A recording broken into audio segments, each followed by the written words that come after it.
મારો પીઆઈ ઘાસુરા જો ક્રાઇમ બ્રાન્ચમાં ફરજ બજાવે છે એના પાસે માહિતી હતી કે આ રીડે ગુનેગાર છે કલીમ ભૈયા જે ચંડોલાનો રહેવાસી છે અને એના પાસે 4 વેપન એને મંગાવ્યા છે અને ત્યાં ચંડોલામાં એક ઝોપડામાં મૂક્યા છે।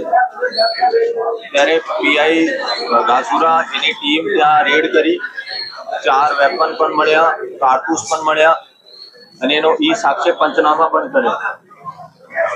એના પછી હું આ વિસ્તારથી જ આવતો હતો તો સ્થળ પર પહોંચ્યો અને સ્વાભાવિક છે કે હું એનું ઇન્ટેરોગેશન જ્યારે કરતા હતા ત્યારે એને બાજુમાં જો રસોડામાં ચક્કુ વાપરે છે એવા પડ્યા હતા, એને મારા ઉપર અટેક કર્યો।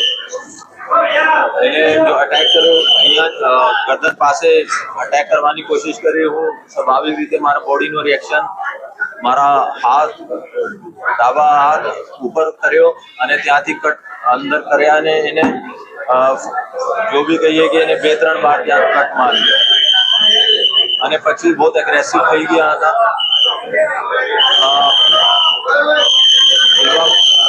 એવા પણ જાણવા મળ્યા છે કે એને ડ્રગ્સ પણ લીધી હતી, ડ્રગ્સની નશામાં હતા।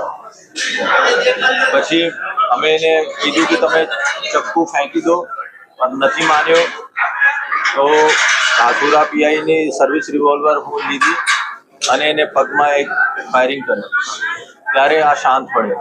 અત્યારે આ પણ સિવિલ હોસ્પિટલમાં સારવાર લઈ રહ્યા છે અને એને વિરુદ્ધમાં 2 ગુના દાખલ કરવામાં આવ્યા છે। એક વેપન 4 વેપનનો આર્મ્સ એક્ટનો કેસ છે અને બીજા 307નો ગુના દાખલ કર્યા છે અને રીડે ગુનેગાર છે। આપ જોયો તો ટોટલ 25 થી વધારે એના વિરુદ્ધમાં આર્મ્સ એક્ટ, એક્સટોર્શન વગેરેના ગુના છે।